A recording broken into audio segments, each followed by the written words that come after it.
Ravindra IAS के platform से आपका स्वागत है।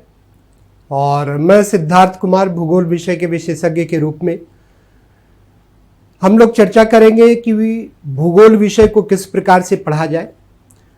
5 अक्टूबर से इस प्लेटफॉर्म से दिल्ली से आपको फाउंडेशन बैच मिल रहा है और इस बैच में हम लोग ये समझने का प्रयास करेंगे, ये पढ़ने का प्रयास करेंगे, यूपीएससी 2021 को टारगेट करने का प्रयास करेंगे। प्रारंभिक परीक्षा की दृष्टि से, मुख्य परीक्षा की दृष्टि से और फिर साक्षात्कार की दृष्टि से किस प्रकार से सिविल सेवा में सफलता अर्जित की जा सकती है, इसको रविंद्र आईएएस के प्लेटफॉर्म से हम लोग बहुत अच्छी तरीके से समझने का प्रयास करेंगे, जानने का प्रयास करेंगे। आप देख रहे हैं दिल्ली में लगातार रविंद्र आईएएस एक कीर्तिमान स्थापित कर रहा है और लगातार अच्छे एक्सपर्ट के साथ आपके सामने है। आप एक्सपर्ट पैनल को देखेंगे, पैनल को देखकर आपको समझ में आ जाएगा कि वाकई रविंद्र आईएएस के प्लेटफॉर्म से आप अपनी बेहतर तैयारी सुनिश्चित कर सकते हैं, आप अपनी सिविल सेवा में सफलता सुनिश्चित कर सकते हैं।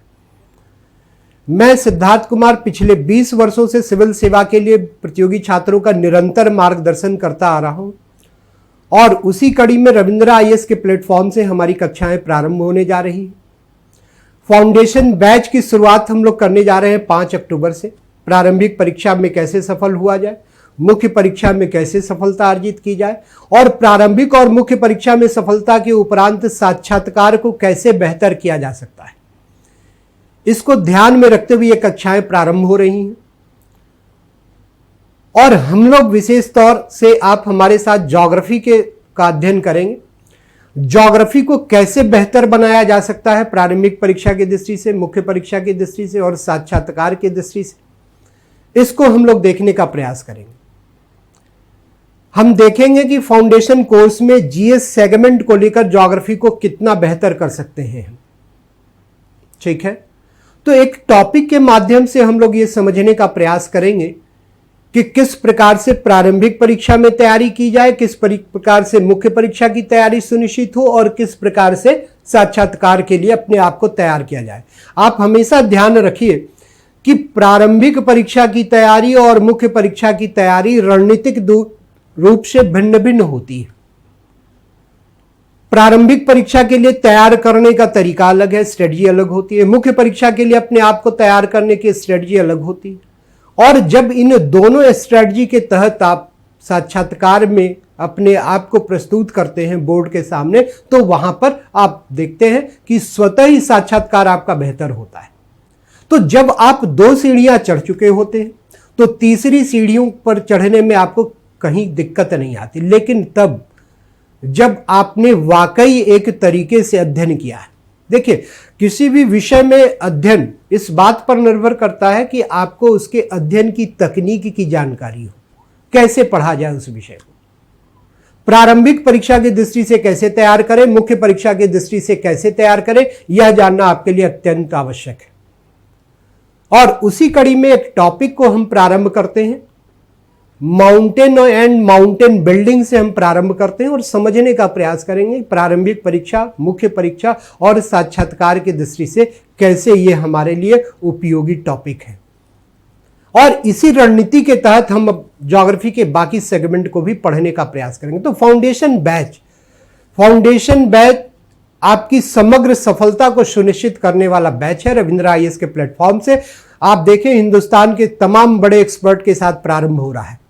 5 अक्टूबर से इस बैच की शुरुआत हो रही है। तो हम आज देखने का प्रयास करेंगे, आप हमारे साथ ये जानने का प्रयास करेंगे कि कैसे ज्योग्राफी को बेहतर बनाया जा सकता है और सिविल सेवा में सफलता ज्योग्राफी को लेकर किस प्रकार से सुनिश्चित की जा सकती है।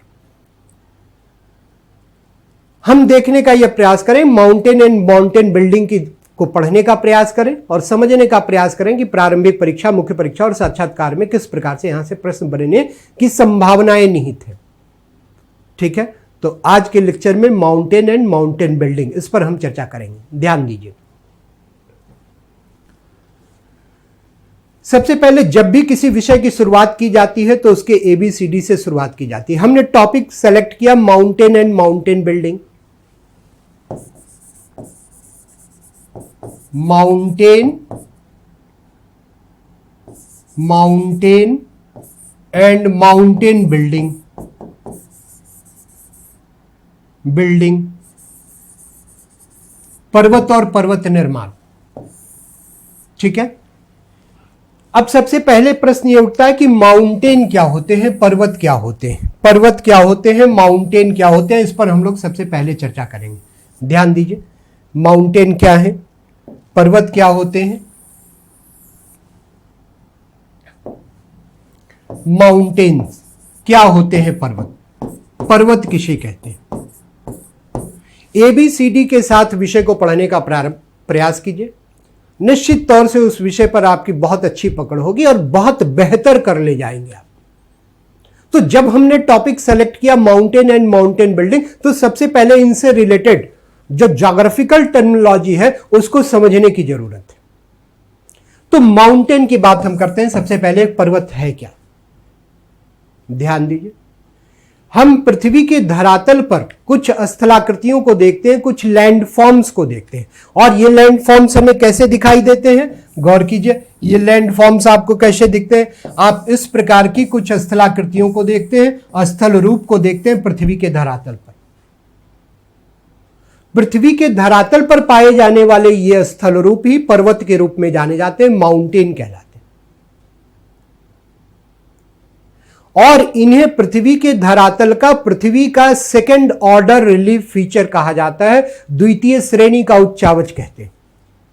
Okay, so mountain are second order relief feature of our earth surface. हमारी पृथ्वी के धरातल के द्वितीय श्रेणी के उच्चावच हैं। अब ये द्वितीय श्रेणी के उच्चावच कैसे हैं, क्यों हैं? जब पृथ्वी की उत्पत्ति हुई तो पृथ्वी की उत्पत्ति के उपरांत आप देखेंगे कि कॉन्टिनेंट एंड ओशन, महाद्वीप और महासागर का निर्माण होता है। So continent and oceans are considered as first order relief feature of our earth surface. महाद्वीप और महासागरों को पृथ्वी के धरातल का प्रथम श्रेणी का उच्चावच कहा गया। Okay, continents and oceans are first order relief features of our earth surface.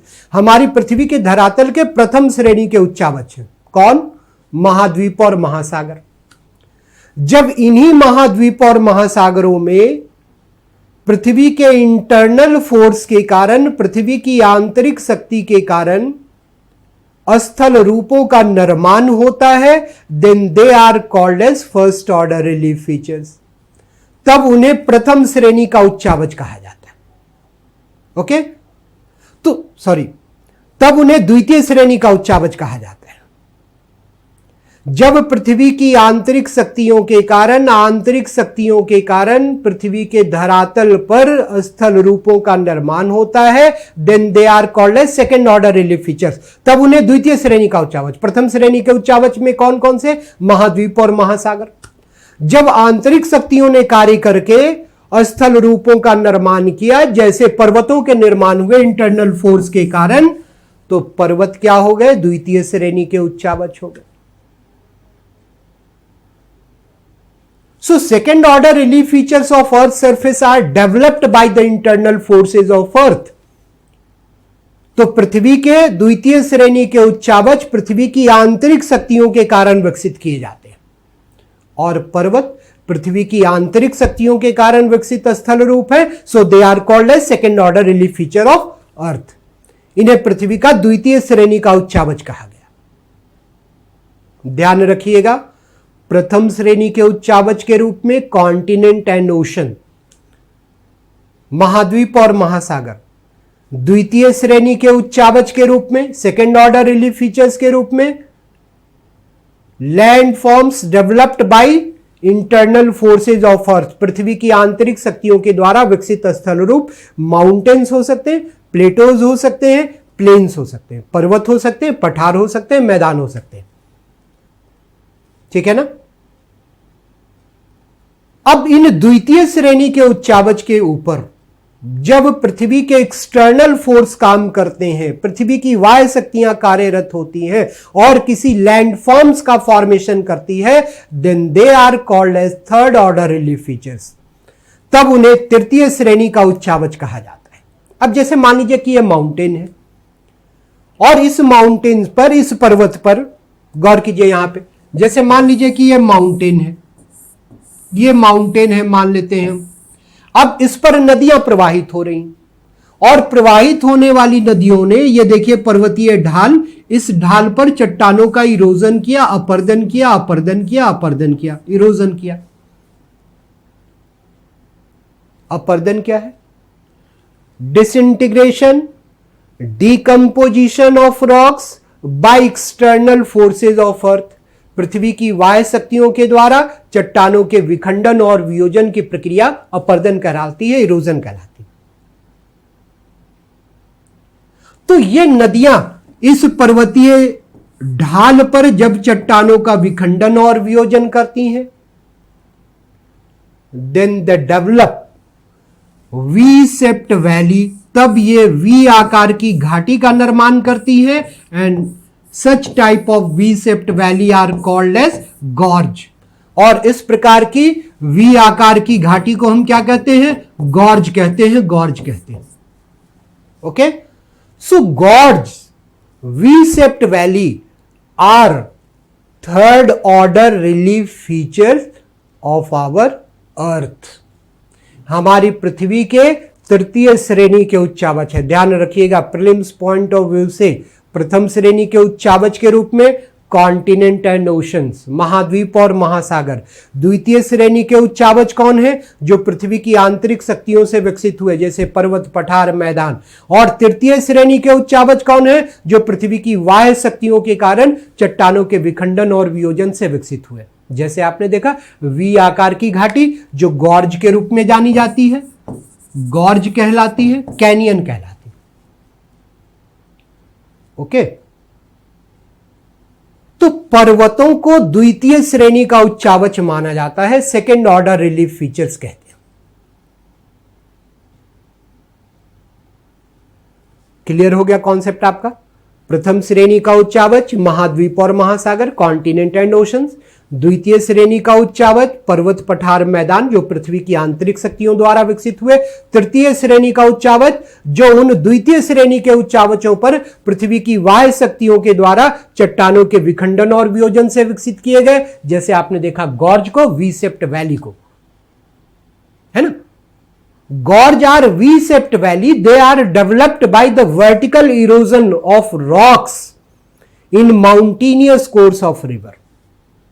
नदियों के पर्वतीय मार्ग में चट्टानों के लंबवत कटाव से विकसित होते हैं। ठीक है, जब ये घाटी बड़ी होती है, then they are called as canyon. So gorge and canyon are third order relief feature of our earth surface. हमारी पृथ्वी के धरातल के तृतीय श्रेणी के उच्चावच माने जाते हैं। Is it clear?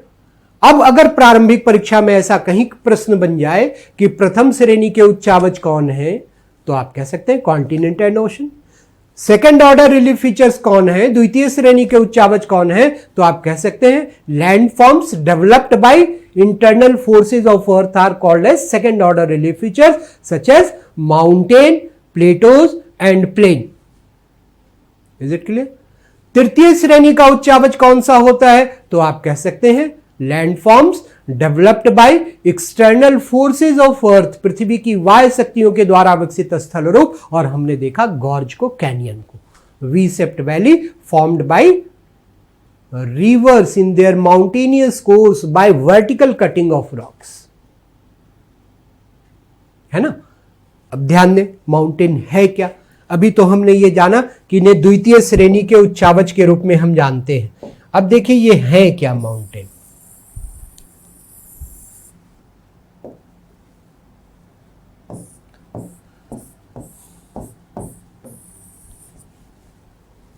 है क्या?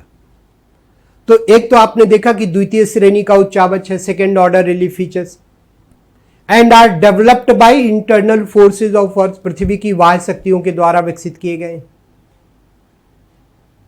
क्या फीचर्स है इनकी, क्या विशेषताएं हैं इनकी? तो आप देखिए, जब आप माउंटेन्स को देखते हैं तो इसमें एक आपको नैरो पिक दिखाई देता है, संकुचित शिखर दिखाई देता है। जब आप देखते हैं तो इसके तीव्र ढाल, स्टीप स्लोप आपको दिखाई देते हैं दोनों तरफ। और जब आप देखते हैं तो ये एक आधार इनका दिखाई देता है अर्थ सरफेस पर, और ये कैसा है? विस्तृत आधार है। Okay, so mountain are relief features, mountain are relief features of a narrow peak, a steep slope and an extensive base. यह एक स्थल रूप है जिसमें एक संकुचित शिखर है, जिसमें तीव्र ढाल पाए जाते हैं और विस्तृत आधार होते हैं। और क्या फीचर्स होंगे इनके? ये अपने निकटवर्ती सी लेवल से एटलीस्ट कम से कम 600 मीटर ऊंचे होंगे। इससे अधिक होने चाहिए, इससे अगर कम है then they are called as hill.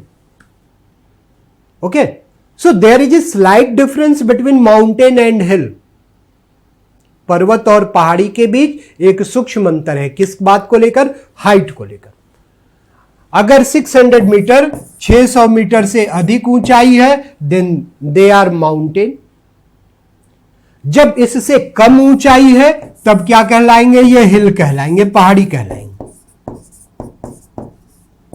Okay, स्पष्ट हुआ कॉन्सेप्ट?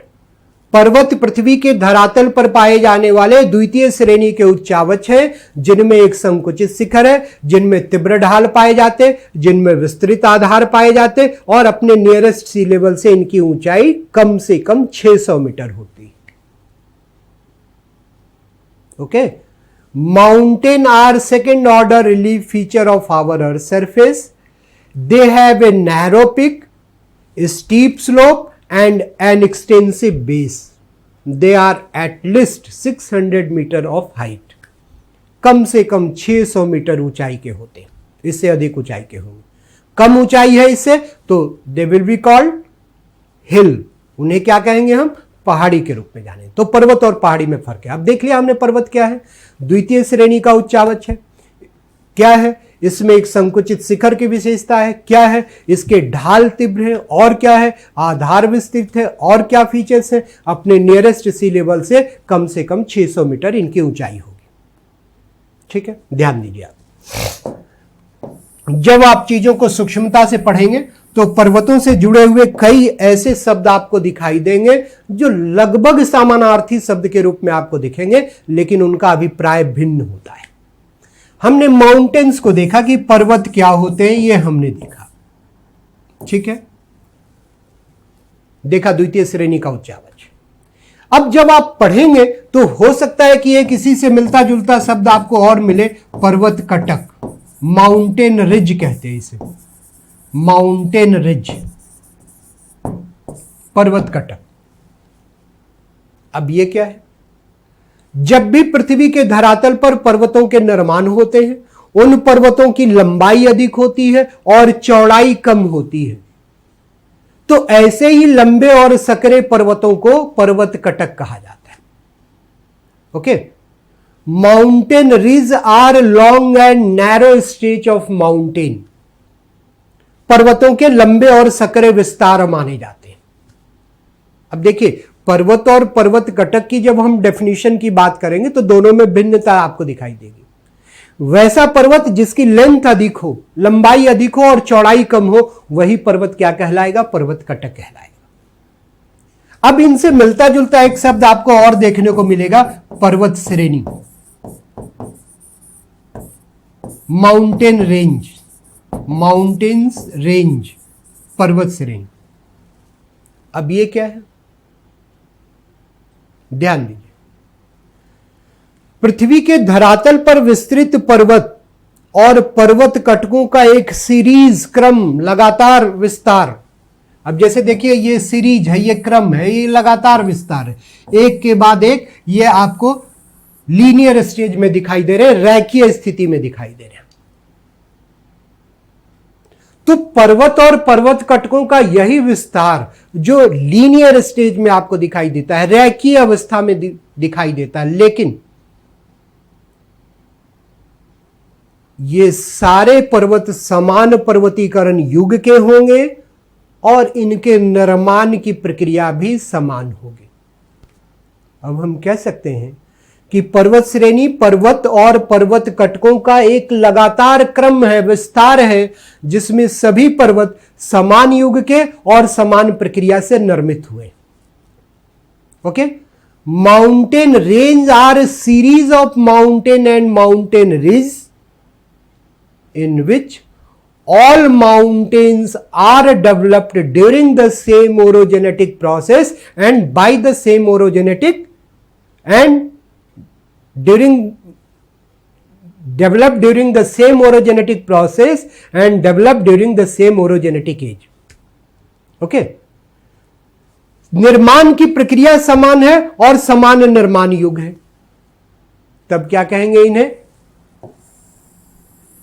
पर्वत श्रेणी के रूप में। फर्क देखते जाइए।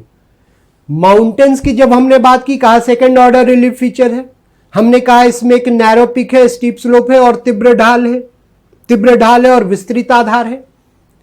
कहा कि निकटवर्ती समुद्री सतह से 600 मीटर से अधिक ऊंचाई होगी, कम से कम 600 मीटर ऊंचाई होगी। जब इसकी बात हमने की तो कहा कि धरातल पर पाए जाने वाले वैसे पर्वत जिनकी लंबाई अधिक है, चौड़ाई कम है। जब इसकी बात हम करते हैं, पर्वत श्रेणी की बात करते हैं, तो हम कहते हैं series of mountains develop during the same orogenetic age and by the same orogenetic process, है ना। अब इसी से मिलता जुलता आप देखिए एक और शब्द, पर्वतमाला। पर्वतमाला या इसी को कहते हैं प्रणाली, माउंटेन सिस्टम,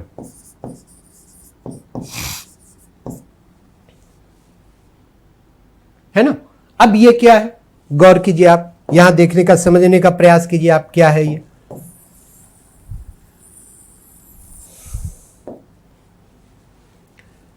आप देखिए यहां पे भारत के संदर्भ में समझने का प्रयास कीजिए। ये आपको दक्षिणी भारत दिखाई दे रहा है, उत्तर में यहां पर Himalaya.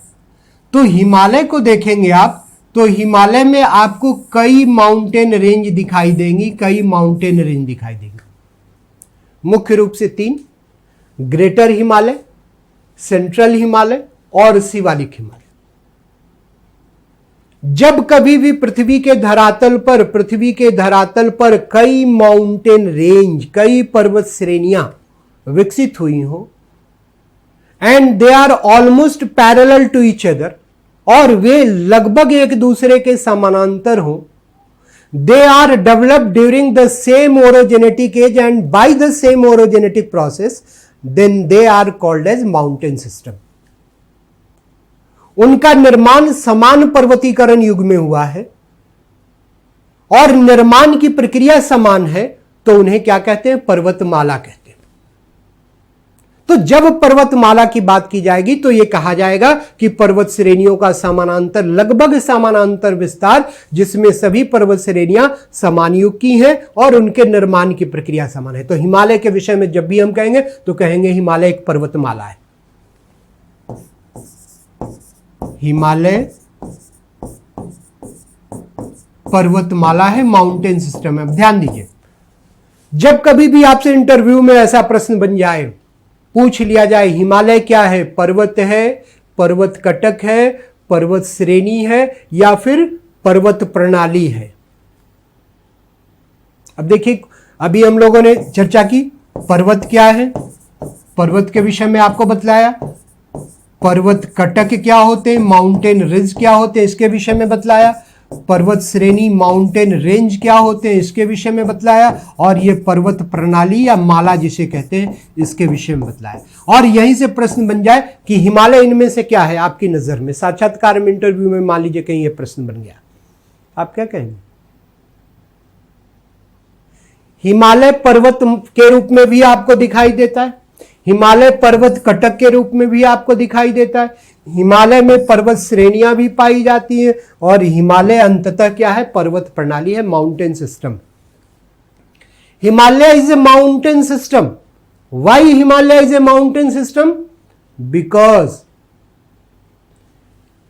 It has many mountain ranges, they are almost parallel to each other, they all are developed during the same orogenetic process and by the same orogenetic process and by the same orogenetic age.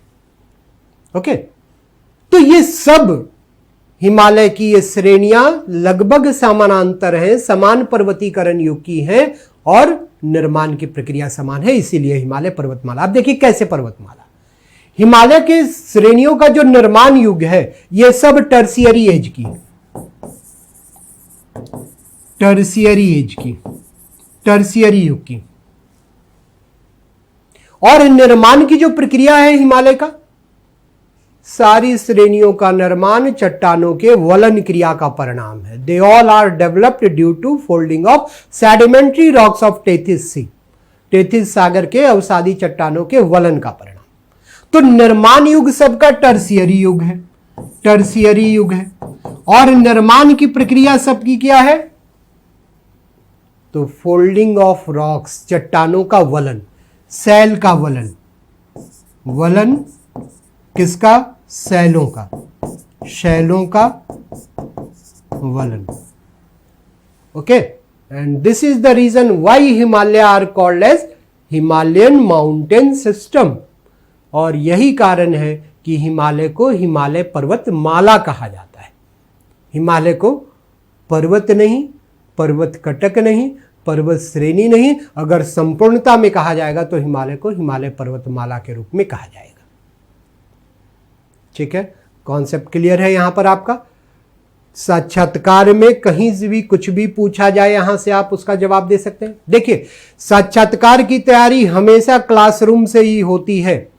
अगर आपने ऐसा सोच लिया है prelims परीक्षा पास करेंगे, मुख्य परीक्षा क्वालिफाई करेंगे, उसके बाद इंटरव्यू की तैयारी करेंगे, तो ये आपकी सोच गलत है।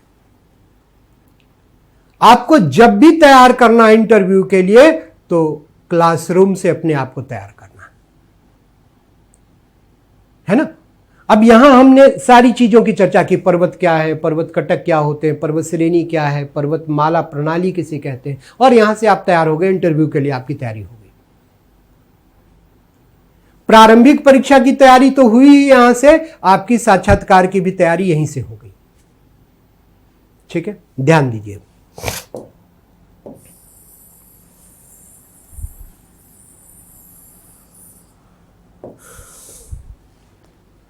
हम लोग माउंटेन बिल्डिंग को समझने का प्रयास करें, पर्वत निर्माण को समझें। पर्वत तो हमने देख लिया क्या होते हैं, पर्वत से जुड़ी हुए अन्य पारिभाषिक शब्दों को भी हमने देखा।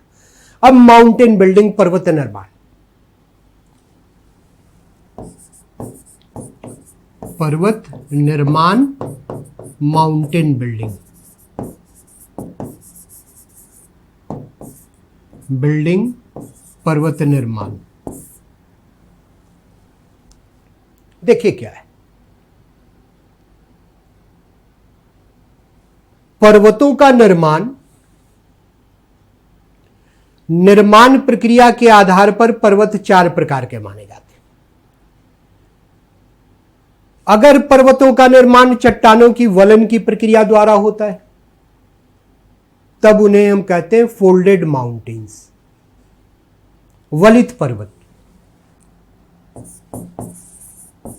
फोल्डेड माउंटेन्स, वलित पर्वत। ठीक है, mountains those are developed by the folding of rocks, those are developed by the internal forces of earth. पृथ्वी की आंतरिक शक्तियों के कारण चट्टानों के वलन क्रिया द्वारा निर्मित होने वाले पर्वत फोल्डेड माउंटेन्स, वलित पर्वत, मोरदार पर्वत कहलाते हैं। और हिमालय भी एक प्रकार का वलित पर्वत है। ठीक है, गौर कीजिए, पर्वतों के निर्माण प्रक्रिया के आधार पर एक पर्वत होते हैं ब्लॉक माउंटेन्स, ब्लॉक माउंटेन्स, खंड पर्वत। ये क्या होते हैं? तो जब भी पृथ्वी के धरातल पर 2 समानांतर फॉल्ट का डेवलपमेंट होता है, 2 समानांतर भ्रंश विकसित हो जाते हैं। जैसे मान लीजिए कि ये धरातल है पृथ्वी का और यहां पर एक फॉल्ट बन गया, यहां पर एक फॉल्ट बन गया, 2 भ्रंश बने। They may be developed by internal forces of earth, वे पृथ्वी की आंतरिक शक्तियों के द्वारा विकसित किए जा सकते हैं। और जब भी इंटरनल फोर्स के कारण, आंतरिक शक्तियों के कारण ये दो पैरेलल फॉल्ट डेवलप होते हैं, तो आप देखिए इस लैंड मास को, ये लैंड मास 3 ब्लॉक्स में डिवाइडेड हो जाता, ब्लॉक ए, ब्लॉक बी और ब्लॉक सी, है ना। और इन फॉल्ट के फॉल्ट प्लेन्स होते हैं, भ्रंश तल होते हैं, भ्रंश सतह होते हैं। उस फॉल्ट प्लेन के सहारे जब ये सेंट्रल लैंडमास, इसका अपलिफ्टमेंट हो जाता है, इसका उत्थान हो जाता है, ये देखिए ये अपलिफ्टमेंट हो गया, ये अपलिफ्टमेंट हो गया, ये अपलिफ्टमेंट हो गया, ये अपलिफ्टमेंट, यानी ए अपने स्थान पर, सी अपने स्थान पर, और बी का क्या हुआ, पृथ्वी के इंटरनल फोर्स के कारण अपलिफ्टमेंट हो गया। जब ये अपलिफ्टमेंट हो गया, then this uplifted part is called as block mountain. तब इस उत्थित भाग को ही हम क्या कहते हैं, खंड पर्वत के रूप में जानते हैं। ओके, इसे भ्रंशोत्थ पर्वत भी कहते हैं। तो खंड पर्वत का निर्माण कैसे हुआ, पृथ्वी की आंतरिक शक्तियों के कारण विकसित 2 समानांतर भ्रंशों के सहारे मध्यवर्ती भूखंड के उत्थान से विकसित हुआ। Block mountains are developed by the upliftment of central land mass along with the fault plane of 2 parallel faults developed by the internal forces of earth. और जर्मनी में अगर आप देखें तो आप देख सकते हैं ब्लैक फॉरेस्ट माउंटेन को, ब्लैक फॉरेस्ट पर्वत को, ये क्या है, ब्लॉक माउंटेन, खंड पर्वत है, भ्रंशोत्थ पर्वत। वलित पर्वत का निर्माण कैसे हुआ, बाय फोल्डिंग ऑफ रॉक्स, चट्टानों के वलन क्रिया द्वारा। ब्लॉक माउंटेन्स के निर्माण कैसे हुए, तो आपने देखा कि पृथ्वी की आंतरिक शक्ति के कारण 2 समानांतर भ्रंश बने, उन भ्रंशों के भ्रंश तलों के सहारे मध्यवर्ती भूखंड के उत्थान से बना। और जर्मनी में ब्लैक फॉरेस्ट पर्वत, पहले भी सिविल सेवा प्रीलिम्स में कई बार प्रश्न बन चुके हैं, इंफॉर्मेटिव प्रश्न बने, ब्लैक फॉरेस्ट पर्वत किस देश में पाए जाते, तो जर्मनी में पाए जाते। किस प्रकार के पर्वत है, ब्लॉक माउंटेन से। कैसे डेवलप हुए ये आपने अभी देखा, ध्यान दीजिए।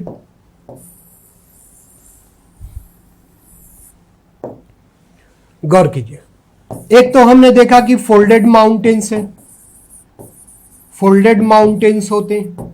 फिर हमने देखा कि ब्लॉक माउंटेन्स होते हैं।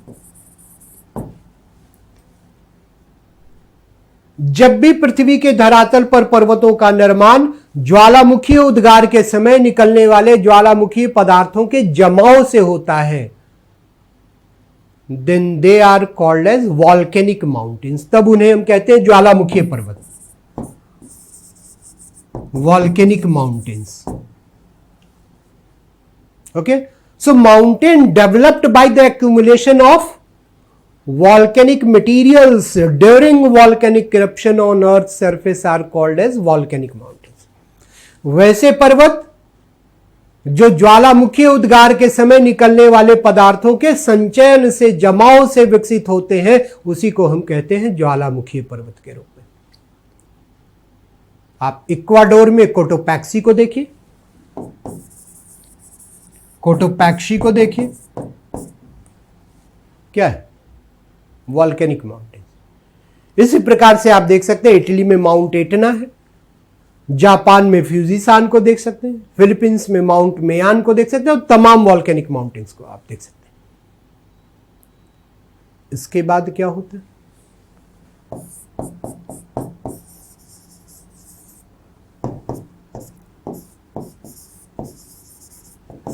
रेजिडुअल माउंटेन्स, अवशिष्ट पर्वत के रूप में, अनाच्छादित पर्वत के रूप में। एक्सटिंक्ट माउंटेन, रेजिडुअल माउंटेन्स क्या होते हैं, जब कभी भी संसार में पर्वतों का निर्माण होता है और उन पर्वतों पर पृथ्वी की बाह्य शक्तियां लंबे समय से चट्टानों का कटाव करती रहती हैं, अपर्दन करती रहती हैं, इरोजन करती रहती हैं, then eroded mountains are called as residual mountains.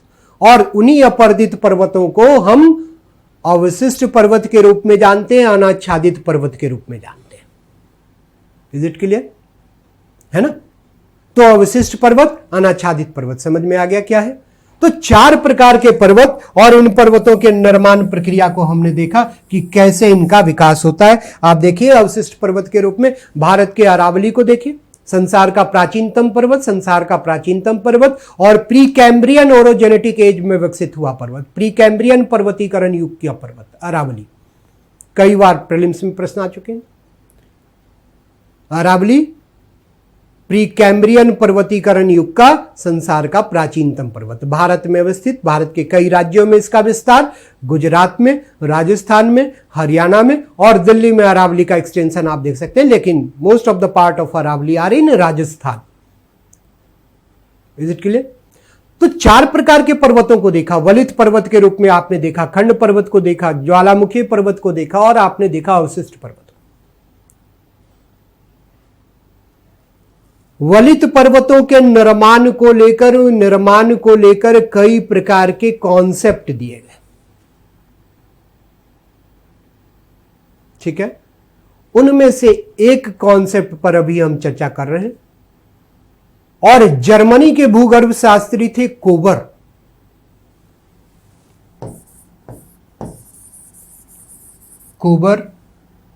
और इन्होंने जर्मन भाषा में एक पुस्तक लिखी, डर बाउडर अर्डे, और इसी पुस्तक में इन्होंने पर्वतों के निर्माण की बात की। डर बाउडर अर्डे में जर्मन जियोलॉजिस्ट कोबर ने पर्वतों के निर्माण की बात की और एक कॉन्सेप्ट दिया पर्वतों के निर्माण का। उसी कॉन्सेप्ट को आप जियोसिंक्लिनल कॉन्सेप्ट ऑफ माउंटेन बिल्डिंग के रूप में जानते हैं, पर्वतों के निर्माण की भूसन्नति संकल्पना के रूप में जानते हैं। ठीक है, कौन सा concept? Geosynclinal concept of mountains building,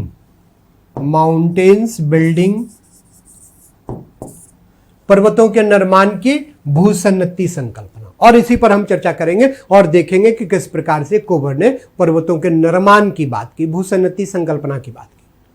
प्रारंभिक परीक्षा में क्या प्रश्न बन सकते हैं, मुख्य परीक्षा में क्या प्रश्न हो सकता है, यहां से यह समझने का हम प्रयास करेंगे। ठीक है, ध्यान दीजिए।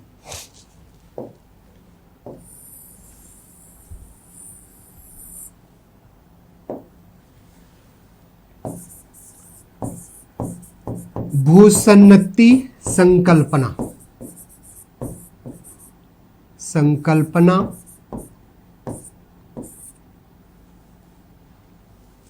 कोबर की, जियोसिंक्लिनल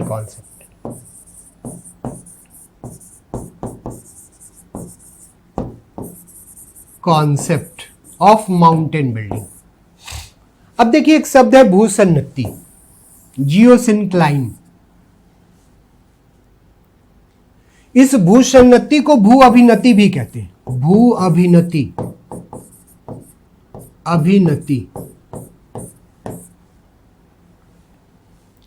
कोबर जर्मन भूगर्भ शास्त्री थे और उन्होंने अपनी जर्मन पुस्तक डर बाउडर अर्डे में भू अभिनति संकल्पना, भूसन्नति संकल्पना की चर्चा की। उसमें यह बतलाने का प्रयास किया, समझाने का प्रयास किया कि कैसे संसार के वलित पर्वतों के निर्माण सुनिश्चित होते हैं। हम देखें क्या है भू अभिनति और कैसे पर्वतों के निर्माण की चर्चा करते हैं कोबर उस भू अभिनति में। ध्यान दीजिए, कोबर का जो मेन ऑब्जेक्टिव था, the main objective of Kober was to establish a relationship between rigid masses and water bodies of earth surface. इनका जो मुख्य उद्देश्य था संसार के कठोर भूखंडों और पृथ्वी के धरातल पर पाए जाने वाले जलमंडलों के मध्य एक संबंध स्थापित करना, और उसी क्रम में इन्होंने पर्वत निर्माण की बात की है। अब देखिए क्या कहते हैं कोबर, कैसे पर्वतों के निर्माण की बात सुनिश्चित करते हैं, फोल्डेड माउंटेन्स कैसे बनते हैं। हिमालय के संदर्भ में बड़े आसानी से आप इसे देख सकते हैं, समझ सकते हैं। ध्यान दीजिए,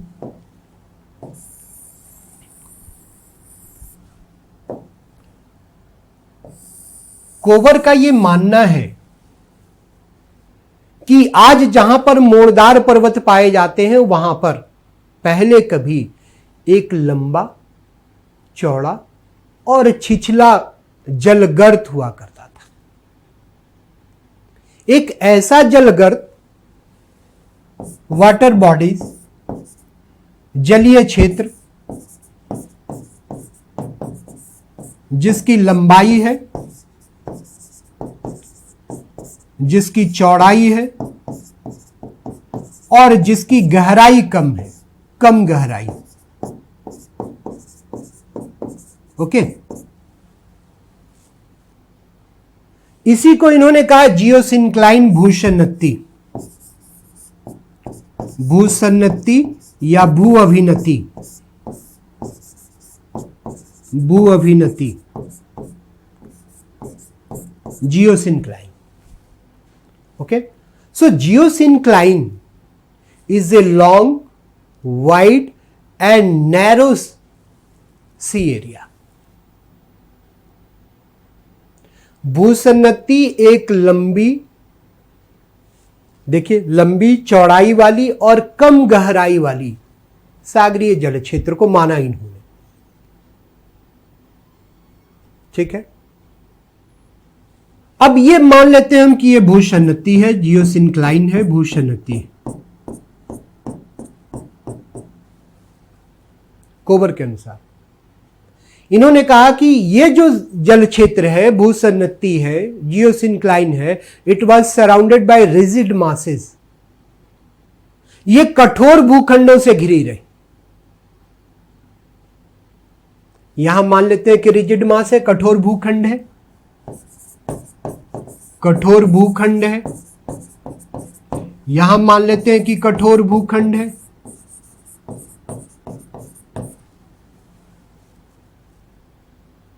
एक जल क्षेत्र जो कठोर भूखंडों से घिरा हुआ है, इस जल क्षेत्र में पृथ्वी के एक्सटर्नल फोर्सेज के द्वारा, पृथ्वी की बाह्य शक्तियों के द्वारा इन कठोर भूखंडों से चट्टानों का विखंडन और वियोजन करके विखंडित और वियोजित पदार्थों का जमाव किया जाता है, मतलब सेडिमेंटेशन किए जाते हैं। ओके, तो सेडिमेंटेशन किए जाते हैं। Sedimentation are done by external forces of earth on bed of geosyncline. पृथ्वी की भूसन्नति के तली पर पृथ्वी की बाह्य शक्तियों के द्वारा अवसादी पदार्थों का, अवसादों का, चट्टानों के विखंडित और वियोजित पदार्थों का क्या किया जाता है? जमाव किया जाता है ना? यह कोवर ने कहा। जब ये विखंडित और वियोजित पदार्थ पृथ्वी की बाह्य शक्तियां कौन सी? एक्सटर्नल फोर्सेज ऑफ अर्थ कौन से? तो नदी हो सकते हैं, पवन हो सकते हैं, खुद सागरीय तरंग हो सकती हैं, सागरीय तरंग हो सकती हैं, हिम नदी हो सकते हैं। इन सब के द्वारा चट्टानों के विखंडित और वियोजित पदार्थों का इस जियोसिंक्लाइन के बेड पर, जियोसिंक्लाइन की तली पर सेडिमेंटेशन किया जाता है, जमाव किया जाता है। जियोसिंक्लाइन्स क्या होते हैं? Are shallow sea water area, जिनकी लंबाई अधिक है और जिनकी चौड़ाई भी अधिक पाई जा रही है। कोवर के अनुसार कुछ लोगों ने कहा कि चौड़ाई कम है। तो आसपास के कठोर भूखंडों से चट्टानी टुकड़ों का जमाव, और जब भी जमाव होंगे जल में चट्टानी टुकड़ों के, तो उनके कॉम्पैक्शन से एक नए चट्टान का निर्माण होगा। Rocks are called as sedimentary rocks. तो उन चट्टानों को क्या कहेंगे? अवसादी चट्टान कहेंगे। क्लियर है ना? Sedimentary rocks are developed by the compaction of eroded materials in a water bodies. They are developed by compaction of disintegrated and decomposed rock material carried by external forces of earth on a geosyncline, on bed of geosyncline.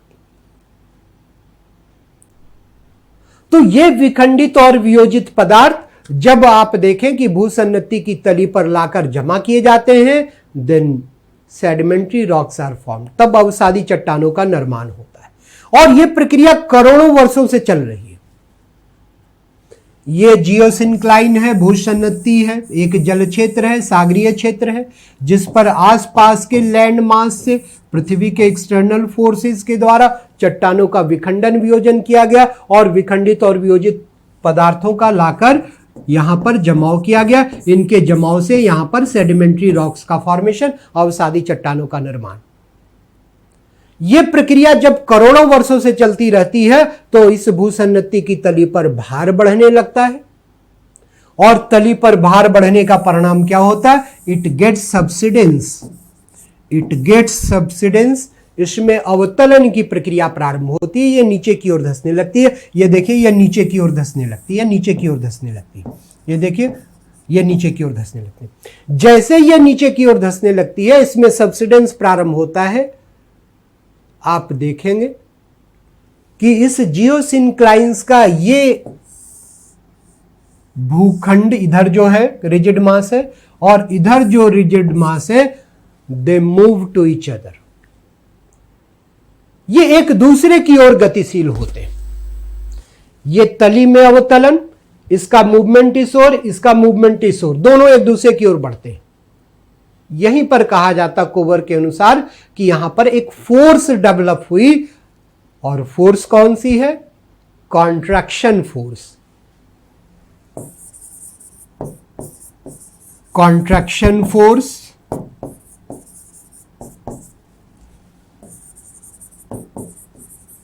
Contraction force, संकुचन बल। संकुचन बल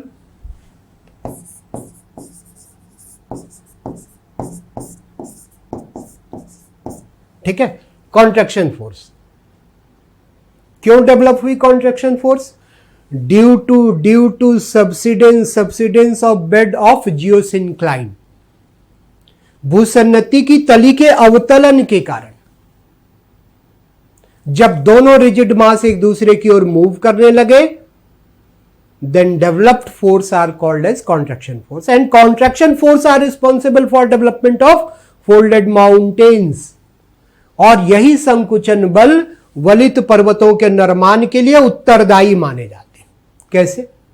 तो जैसे ये rigid मास और ये rigid मास दोनों एक दूसरे की ओर बढ़ेंगे, इसके अंदर का जो मटेरियल है, इसके अंदर का जो सेडिमेंट्री रॉक्स है, दोनों तरफ से जब फोर्स काम करने लगे तो अंदर कई अवसादी चट्टान ये ऊपर उठने लगे और ऊपर उठने के कारण उनमें फोल्डिंग की प्रक्रिया प्रारंभ हुई और इस प्रकार से फोल्डेड माउंटेन्स का डेवलपमेंट हुआ। So force responsible for development of folded mountains in world are contraction force. किसके अनुसार? कोवर के अनुसार। ओके कैसे डेवलप हुए कॉन्ट्रैक्शन फोर्स? तो देखा आपने कि जैसे ही जियोसिंक्लाइन के बेड्स के सब्सिडेंस प्रारंभ हुए। क्यों सब्सिडेंस प्रारंभ हुए? Due to increase in load of sedimentary rocks, अवसादी चट्टानों के भार बढ़ने के कारण। और भार जब बढ़ा अवसादी चट्टानों का इस जियोसिंक्लाइन के बेड पर, तो भार बढ़ने के कारण इसमें सब्सिडेंस हुए। सब्सिडेंस के कारण ही इसका मूवमेंट और इसका मूवमेंट आपको दिखाई देने लगा और कॉन्ट्रैक्शन फोर्स डेवलप हुए। इस फोर्स ने क्या किया? दोनों तरफ से जब दबाव बल डाला तो दबाव बल डालने के कारण यहां के अवसादी चट्टान ऊपर उठने लगे और उनमें फोल्डिंग की प्रक्रिया प्रारंभ हुई and they finally developed as folded mountains of world. और ये संसार के वलित पर्वत के रूप में विकसित हुए। ठीक है, ध्यान दीजिए। ये जियोसिंक्लाइन को इन्होंने, गौर कीजिएगा, जियोसिंक्लाइन को इन्होंने, कोवर ने ओरोजेन कहा। ओरोजेन कहा, पर्वत निर्माण स्थल कहा।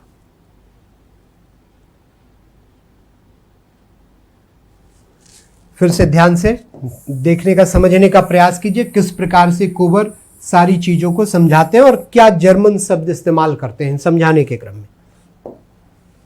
आप देखिए, सबसे पहले इन्होंने कहा कि एक जियोसिंक्लाइन है, एक सैलो सी वाटर एरिया है, it has been surrounded by rigid masses of world, ये संसार के कठोर भूखंडों से घिरी रहे। ये सैलो सी वाटर एरिया के लिए इन्होंने ओरोजेन शब्द का इस्तेमाल किया। इन्होंने कहा कि यह पर्वत निर्माण स्थल, और जिन कठोर भूखंडों से ये घिरे रहे ओरोजेन पर्वत निर्माण स्थल जियोसिंक्लाइन, उसके लिए इन्होंने क्रेटोजेन शब्द का इस्तेमाल किया। क्रेटोजेन, क्रेटोजेन।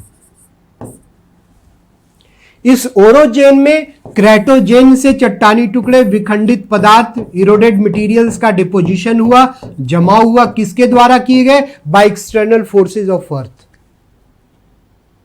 अब इसमें सेडिमेंट्री रॉक्स के फॉर्मेशन हुए, अवसादी चट्टानों का निर्माण हुआ। कैसे फॉर्म्ड हुए sedimentary rocks? Due to compaction of eroded material in a water body, in a geosyncline.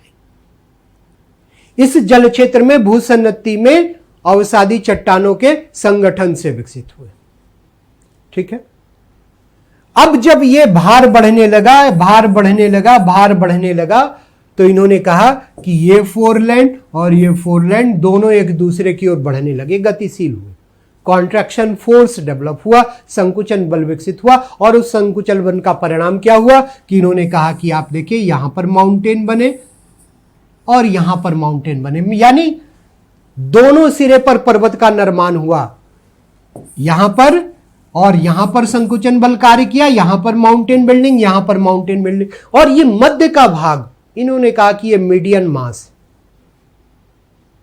मध्य पिंड है। इसी को इन्होंने श्वेशिन वर्ग कहा।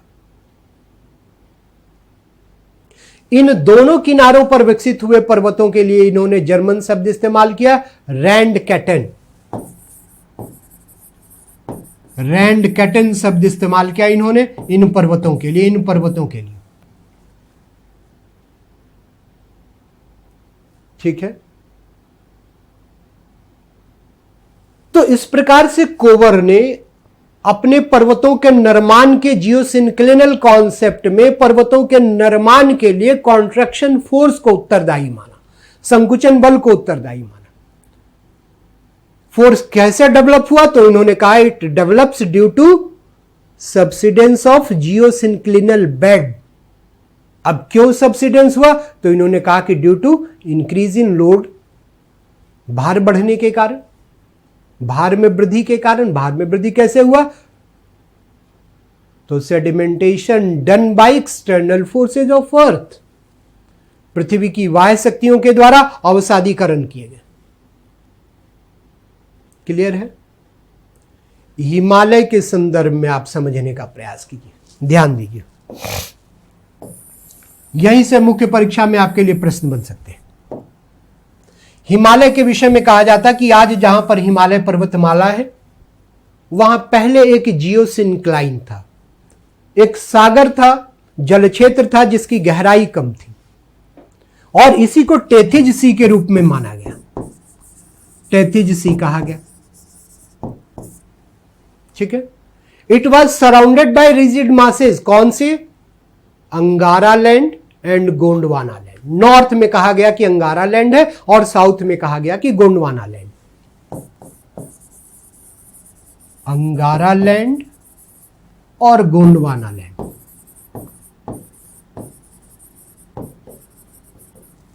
ठीक है। टेथिस क्या है कोवर के अनुसार? ओरोजेन। अंगारा लैंड और गोंडवाना लैंड क्या है कोवर के अनुसार? तो आपने देखा कि ये क्रेटोजेन के रूप में है, रिजिड मास है, कठोर भूखंड है। कोवर ने यह कहा कि इस टेथिज सी में आप देखें तो अंगारा लैंड और गोंडवाना लैंड पर पृथ्वी के जो एक्सटर्नल फोर्सेस कार्य करती हैं, पृथ्वी की जो बाह्य शक्तियां कार्य करती हैं, they are engaged in disintegration and decomposition of rocks. वे चट्टानों के विखंडन और वियोजन में सक्रिय होती, और एक्सटर्नल फोर्सेज जो पृथ्वी के इन अंगारा लैंड और गोंडवाना लैंड के चट्टानों का विखंडन और वियोजन करती हैं, इनके द्वारा ही विखंडित और वियोजित पदार्थों का लाकर यहां पर जमाव किया जाता है। Due to continuous deposition of disintegrated and decomposited rock materials on bed of geosyncline on bed of Tethys sea, sedimentary rocks are formed. यहां पर अवसादी चट्टानों का निर्माण होता है। Okay, so sedimentary rocks are formed by the compaction of eroded materials on bed of Tethys sea. Tethys सागर के तली पर अवसादी चट्टानों के जमाव से यहां अवसादी चट्टान विकसित होती। ठीक है, इन्होंने कोवर ने कहा कि इस पर भी भार बढ़ता जाता है, भार बढ़ता जाता है, और भार बढ़ने का परिणाम क्या होता है कि इसकी तली में धसाव होते हैं, तली में धसाव होते हैं, तली में धसाव होते हैं। और देखा आपने कोवर ने क्या कहा कि जैसे इसकी तली में अवतलन होगा, सबसिडेंस होगा, when bed of geosyncline gets subsidence then contraction force are developed। तब संकुचन बल की उत्पत्ति होती है, संकुचन बल की उत्पत्ति होती है, और जैसे ये कठोर भूखंड आगे सरकते हैं, गतिशील होते हैं, एक दूसरे की ओर मूव करते हैं ड्यू टू कॉन्ट्रैक्शन फोर्स। यहां पर mountain building, mountain building, mountain building, पर्वत का निर्माण, पर्वत का निर्माण, पर्वत का निर्माण, पर्वत का निर्माण, माउंटेन बिल्डिंग। हिमालय के संदर्भ में इन्होंने स्पष्ट किया। इन्होंने कहा कि आप हिमालय को अगर आप देखते हैं तो आप देखिए यहां पर हिमालय पर्वत बना, हिमालय पर्वत आपको दिखाई देता है। हिमालय पर्वत क्या है? एक रैंड कैटन कोवर के अनुसार।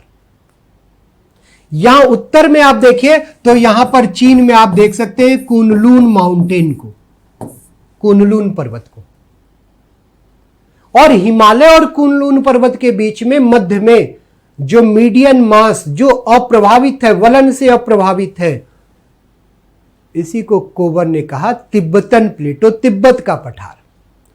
सो Tibetan plateau is a median mass between Kunlun mountain of China and Himalayan mountain of India. तो इस एग्जाम्पल के माध्यम से कोवर ने अपने जियोसिंक्लिनल कॉन्सेप्ट को स्पष्ट किया कि कैसे हिमालय का निर्माण सुनिश्चित हुआ।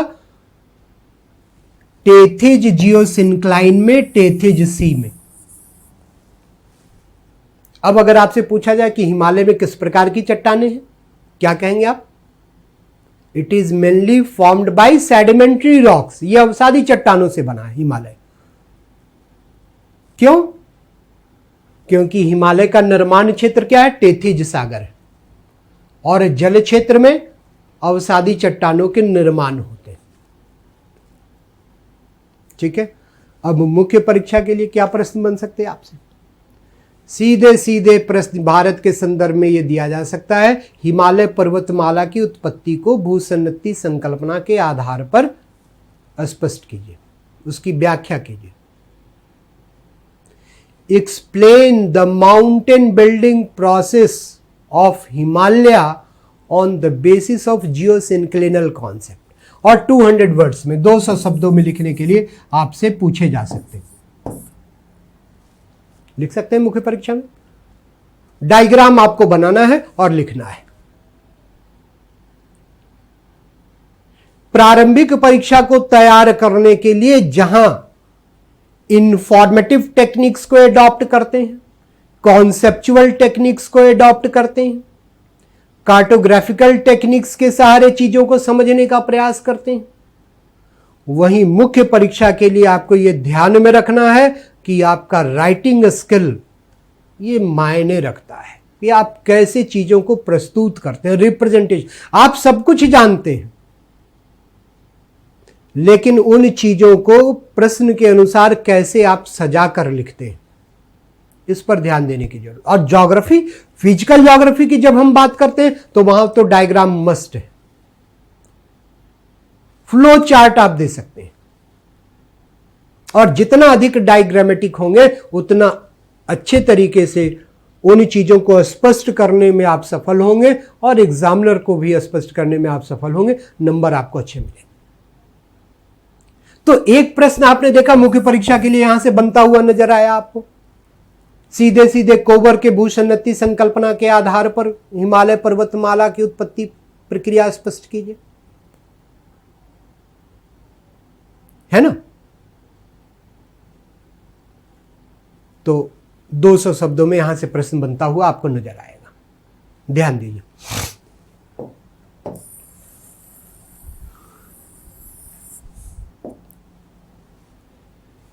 हिमालय पर्वतमाला के निर्माण के संदर्भ में और भी कई प्रकार की संकल्पनाएं दी गई। पर्वतों के निर्माण के संदर्भ में और भी कई प्रकार की संकल्पनाएं दी गई। हम लोग जब डिटेल्स में ज्योग्राफी को पढ़ रहे होंगे, फाउंडेशन कोर्स में पढ़ रहे होंगे जो 5 अक्टूबर से आ रहा है, तो आप देखेंगे कि हर चीज बहुत आसानी से क्लियर तरीके से, प्रारंभिक परीक्षा, मुख्य परीक्षा, साक्षात्कार, कहां क्या प्रश्न बनते रहे, क्या क्या पूछे जाने की संभावना, ये सब कुछ आपको लाइव दिखेंगे।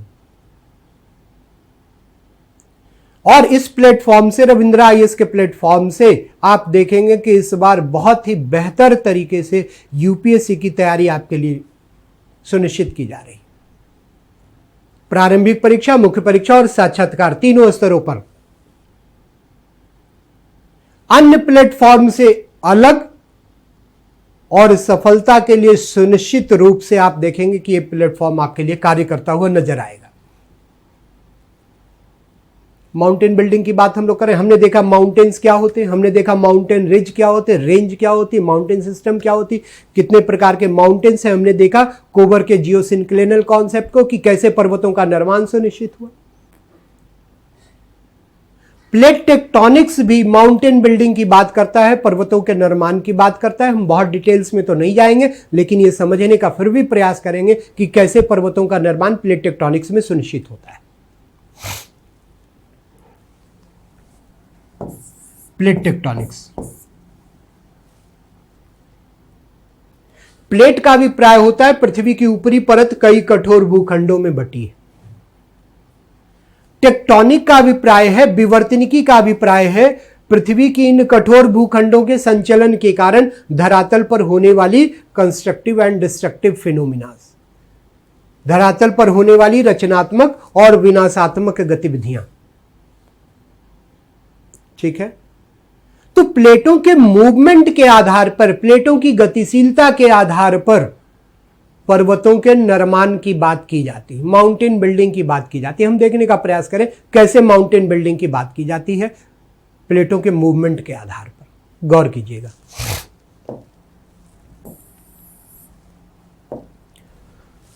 बहुत डिटेल्स में हम नहीं जा रहे, हम सिर्फ कुछ पर्वतों को लेकर यह चर्चा कर रहे हैं कि कैसे प्लेट टेक्टोनिक्स पर्वत के निर्माण की बात करता है। डिटेल्स हम लोग जब 5 अक्टूबर के बाद बैच में आएंगे तो हम देखेंगे डिटेल्स में कैसे क्या तमाम प्रश्न बन सकते हैं यहां से। अभी सिर्फ संक्षेप में समझने का प्रयास करें कैसे ज्योग्राफी हमें तैयार करनी है। अब आप देखिए, आप देखेंगे अगर वर्ल्ड के मैप को तो यहां पर आपको नॉर्थ अमेरिका दिखेगा, यहां पर आपको यह साउथ अमेरिका दिखेगा, और इसके वेस्ट में अगर आप देखें तो यहां पर आप देख सकते हैं पैसिफिक ओशन, पैसिफिक ओशन। इधर आप देखें तो ये अटलांटिक ओशन आपको दिखाई देगा, अटलांटिक ओशन आपको दिखाई देगा, अटलांटिक महासागर आपको दिखेगा, है ना। प्लेट टेक्टोनिक्स के अनुसार यह माना जाता है कि ये जो नॉर्थ अमेरिका और साउथ अमेरिका है ये कॉन्टिनेंटल प्लेट है, महाद्वीपीय प्लेट है, और इन्हें अमेरिकन प्लेट कहा जाता, अमेरिकन प्लेट कहा जाता। Okay, American plate are continental plate and they are granitic. अमेरिकी प्लेट महाद्वीपीय प्लेट है और ये किसकी बनी है तो ग्रेनाइट की बनी। लेकिन इधर आप पैसिफिक ओशन को आप देखें तो ये पैसिफिक ओशन के विषय में कहा जाता कि ये एक प्रकार की ओशनिक प्लेट, और पैसिफिक प्लेट कहा भी जाता। कौन सी plate? Pacific plate. Pacific plate are oceanic plate, they are composed of basalt. ये बैसाल्ट चट्टानों से बनी। पैसिफिक प्लेट किस चट्टान की है? बैसाल्ट की है। ये अमेरिकन प्लेट किस चट्टान की है? ग्रेनाइट से बनी है। Okay, oceanic plates are more denser than continental plate and this is the reason why oceanic plates are heavier than the continental plate. Okay, तो ये प्रशांत महासागरीय प्लेट अधिक घनत्व वाली है, ये अमेरिकी प्लेट कम घनत्व वाली है, और इसीलिए माना जाता है कि प्रशांत महासागरीय प्लेट अधिक भारी प्लेट है। ठीक, इन दोनों प्लेटों का ये जो मार्जिन आपको दिखाई देता है, ये जो मार्जिन आपको दिखाई देता है, ये जो मार्जिन आपको दिखाई देता है, इस मार्जिन के विषय में कहा जाता है कि ये डिस्ट्रक्टिव मार्जिन है, विनाशात्मक सीमांत है। इसी को कन्वर्जेंट मार्जिन भी कहते हैं, अभिसारी सीमांत भी कहते हैं। जहां पर दो प्लेटों का एक दूसरे की ओर मूवमेंट दिखाई दे, जैसे मान लीजिए कि एक प्लेट ये है, दूसरी प्लेट ये है, they are moving to each other, दोनों एक दूसरे की ओर गतिशील हैं, then the margin of plates are called as convergent margin. तब वैसे प्लेटों के सीमांत को अभिसारी सीमांत के रूप में हम जानते हैं। और ये प्लेट सीमांत अभिसारी सीमांत है, अभिसारी सीमांत है, दोनों प्लेटें एक दूसरे से टकरा रही। परिणाम क्या होगा?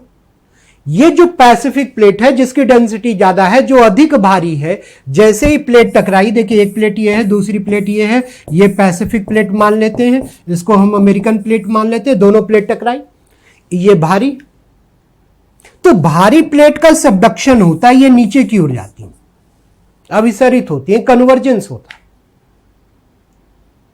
डेंसिटी ज्यादा है इसलिए भारी। अब जब ये दोनों टकराई तो इन दोनों के बीच में यहां जो चट्टाने हैं उन पर कॉन्ट्रैक्शन फोर्स एक्टिव होता है, संकुचन बल सक्रिय होता है, कंप्रेसिव फोर्स एक्टिव होता है। परिणाम क्या होगा? यहां की चट्टाने जब दबाव बल कार्य करेंगी तो दोनों तरफ से दबाव बल कार्य करा तो चट्टानों में क्या होंगे? फोल्डिंग होंगे, चट्टाने ऊपर उठेंगी। परिणाम देखिए आप यहां पर देखते हैं, उत्तरी अमेरिका में रॉकी पर्वतमाला को, रॉकी पर्वतमाला को, रॉकी पर्वतमाला को, यहां पर आप देखते हैं दक्षिणी अमेरिका में एंडीज पर्वतमाला को। देखा आपने? प्लेट टेक्टोनिक्स किस प्रकार से पर्वतों के निर्माण की बात करता है। रॉकी पर्वतमाला और एंडीज पर्वतमाला का निर्माण सुनिश्चित हुआ, आपने देखा कैसे? तो on convergent margin of American plate and Pacific plate, अमेरिकी प्लेट और प्रशांत महासागरीय प्लेटों के अभिसारी सीमांत पर। This Pacific plate is subducting into American plate. Why it is subducting into American plate? Because it is more denser than the American plate. क्योंकि अमेरिकी plate से अधिक घनत्व की है, भारी है। और देखा आपने यहां पर तमाम टेक्टोनिक एक्टिविटीज आपको देखने को मिलेंगे। जब 5 अक्टूबर का फाउंडेशन का बैच रविंद्र आईएएस के प्लेटफॉर्म से आपको मिलेगा, आपको सारी चीजें एकदम क्लियर कट स्पष्ट दिखाई देंगी, और क्या यूपीएससी में प्रश्न बनते हैं वो सब कुछ आपको नजर आएगा। इतनी जानकारी आपको आ जाएगी, आपको अनुभव हो जाएगा कि कैसे प्रश्न यूपीएससी में बनते हैं, और संभव है कि आप 2021 के लिए जो यूपीएससी मेंस दे रहे होंगे, पहले ही आपको जानकारी हो जाए कि यहां से क्या प्रश्न संभावित हो सकते हैं। तो इतना पढ़ने के दौरान आपको एक्सपीरियंस होगा, आप देखेंगे, चीजों को महसूस करेंगे। तो ध्यान दीजिए, यहां से देखिए मेंस में क्या प्रश्न बन सकते हैं। एक तो माउंटेन बिल्डिंग को लेकर यहां से प्रश्न बनेंगे। क्या प्रश्न बनेंगे? सीधे सीधे जीएस में यहां से आपके लिए प्रश्न बन सकते हैं, Y Rocky and Andes mountain are found developed in western part of North America and South America. क्यों रॉकी पर्वतमाला और एंडीज पर्वतमाला उत्तरी और दक्षिणी अमेरिका के पश्चिमी भागों में पाए जाते? अब 200 वर्ड्स में लिखना है आपको, प्लेट टेक्टोनिक्स के आधार पर बड़े आसानी से आप लिख सकते हैं, है ना? क्या कारण है? कन्वर्जेंट प्लेट मार्जिन, अभिसारी प्लेट सीमांत, डिस्ट्रक्टिव प्लेट मार्जिन, है ना? बहुत आराम से डायग्राम के माध्यम से आप चीजों को लिखेंगे, पर्याप्त नंबर आपको मिलेगा। तो प्रारंभिक परीक्षा और मुख्य परीक्षा की तैयारी अलग अलग। अगर साक्षात्कार में यहां से प्रश्न बन गए, आपके लिए पूछा गया क्या कारण है कि उत्तरी अमेरिका और दक्षिणी अमेरिका के पश्चिमी भागों में रॉकी और एंडीज बने, पूर्वी भाग में क्यों नहीं बने?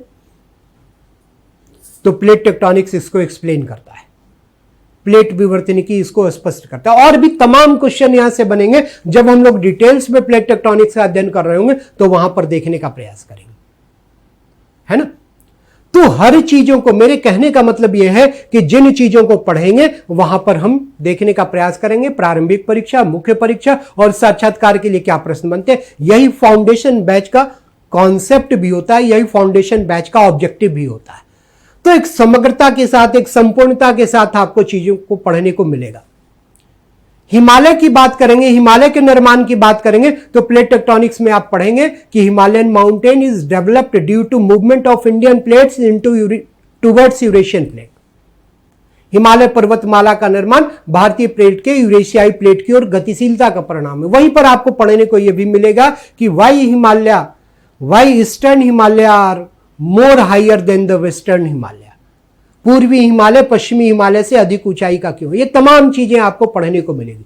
तो जब भी जिस भी टॉपिक को हम लोग पढ़ेंगे पूरी संपूर्णता के साथ पढ़ेंगे, ABCD के साथ पढ़ेंगे और Z तक ले जाकर उससे खत्म करेंगे, ताकि न तो हमें प्रारंभिक परीक्षा में दिक्कत हो, न ही हमें मुख्य परीक्षा में दिक्कत हो, और साक्षात्कार की बात आए तो हम मेंबर के सारे प्रश्नों का और बहुत ही सफलता के साथ उत्तर देने का प्रयास करेंगे।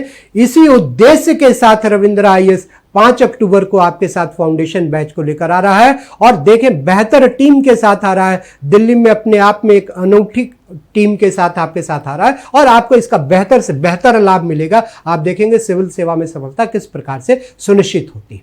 ठीक है, फिर आगे हम लोग अगले लेक्चर्स में चीजों को चर्चा करेंगे। Thank you.